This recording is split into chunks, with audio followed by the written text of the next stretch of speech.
C add 9. Yan. Yan yung ating pag-usapan ngayon mga master. Last time mga master, meron tayong tutorial about sa mga suspended chords, suspended 2, suspended 4. Yan, so may kamaster tayo nagtatanong na ano daw yung C add 9. Yung mga numero sa chords. Kung ganito rin yung katanungan mo mga master, manood ka mga master. Sasagutin natin yan mga master sa video to. Pero bago ang lahat, magbibigay muna ako ng disclaimer. Hindi po ako professional na gitarista, nagtuturo lang po ako base sa alam ko, sarili kong research experience. Nasa sa inyo na yan kung susundin nyo to o hindi. Ang may tinuturo ko, let's go! Saan galing yung 9 na yan na tinutukoy ng ating kamaster? Or sa ating mga chords na nakikita sa mga iilang mga kanta na merong C add 9, D add 9. Ganito yan. So example, meron tayong C major scale yan. Meron lang yang 7 nota sa ating skala. Ito na mga master, bakit nagkakaroon ng 9? Pwede natin itong i-continue mga master sa kaniyang octave. Parang ganito na siya. Pag magtingin na tayo ng merong mga chords na mga added. Yan. So example, sa tanong ng ating kamaster na C add 9. Is ganito po yun siya mga master. Alam naman natin na yung ating C major na chord is meron niyang tatlong numero. Meron niyang 1, 3, 5. Yan yung ating C na chord. Meron siyang 1, 3, 5. Yan. C, E, G. Ngayon, i-add lang natin yung pang number 9. So ngayon, pag bibilangin natin yan, ito yung ating 9. Meron tayong D. So, yung 9 natin, ilalagay lang natin yan sa ating chord. D. Yan. Kaya, magkakaroon siya ng C add 9. Yan. Ganito yung nakikita natin sa mga chord chart. Yan. Ito yung ating open C. Meron tayong C sa ring finger. Meron tayong E dito sa ating middle finger. At meron tayong G na open string ito. Yung number 3 natin na string. At ito ay C lang din ito. Yan.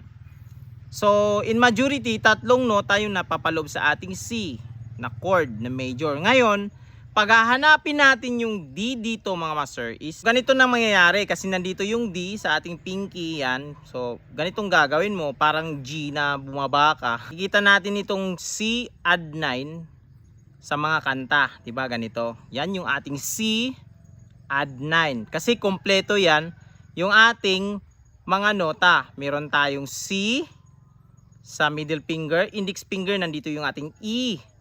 Yung ating open G, yan, yung fifth, at ito yung ating 9, yung D na note. Din ito is octave lang din ng ating fifth na G.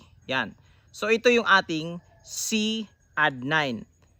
At nagagamit yung chords na ito mga master. For example, yung kanta na ito. Tapos na ang lahat.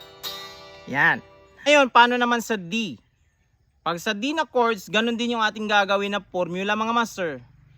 So, ito yung ating D na major chord mga master. Meron tayong 1, 3, 5 or D, F sharp at A. Yan, sa kanyang skala, sa scale na D major scale. Ngayon, yung kanyang number 9 dyan is yung E. Yung nota na to, E. Ilalagay natin yan sa ating chords.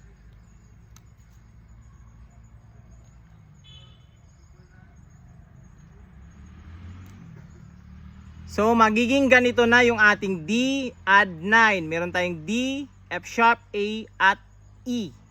Pag sa gitara, so sa ating open D mga master, ito yon. So, meron tayong identify na nota dyan na open D. Meron tayong A sa index finger. Nandito yung D natin sa ring finger. Then, yung ating middle finger, nandito yung F sharp. So, ganito siya.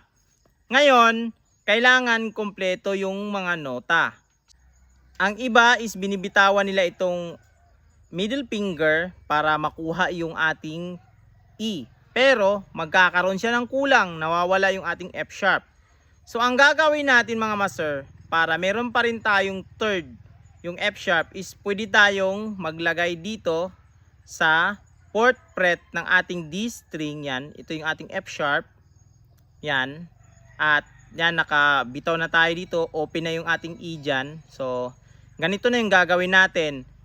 index finger natin sa G string 2nd fret, middle finger natin 3rd fret dito sa B string, at meron tayong ring finger dito sa 4th fret ng D string, at pwede pa tayong maglagay ng pinky natin dito sa 5th fret A string sa ating D na note ito. Yan.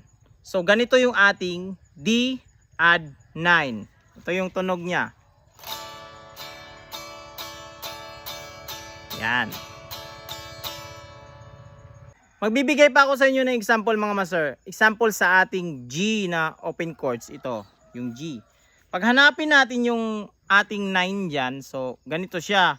Meron tayong A. Kasi ito yung kanyang mga nota sa scale. G, A, B, C, D, E, F sharp. Yung G yung number 8. Then yung number 9 niya is A.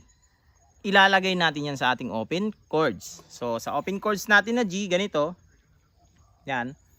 So dalawa yung pagpipilian natin dyan. Pwede nating ilagay yung ating pinky dito sa 5th fret. Yan. Sa high E string may A tayo dito. Yan. Pero masyadong stretching ito mga master. Yan. So pwede nating gawin yung ating index finger ito. Ilalagay natin siya dito sa 2nd fret ng G string. Ito, 2nd fret ng G string. Yan. Then bibitawan lang natin itong ating ring finger para may B tayo. Yan. So ganito yung gagawin na natin. Yan. Makukuha na natin yung ating G add 9. Yan. At gamit na gamit yung G add 9 na yan kung familiar kayo nito.